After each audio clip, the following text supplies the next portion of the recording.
খয়রা মাছের পাতুরি করবো। লবণ দিলাম, হলুদ দিলাম, সর্ষে আর লঙ্কা বাটা আছে দিয়ে দিলাম। বেশি করে দিতে হবে, তাহলে করে মাখিয়ে নেবো মাছটাকে।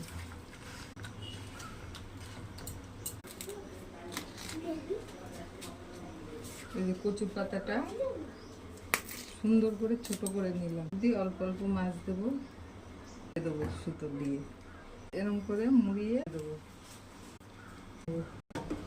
সুতো দিয়ে বাঁধবো ভালো করে, এরকম রেখে দেবো। এখন কড়াইয়ে তেল দিল, তাই কলার পাতা পাইনি, কচুর পাতায় করলাম। উল্টিয়ে দেবো, ঢেকে দেবো, পাতুরিগুলো তুলে নেবো, ফেলে দিয়ে শুধু খেয়ে নিতে হবে। গরম গরম গরম ভাতের সাথে খেতে হবে পাতুরি।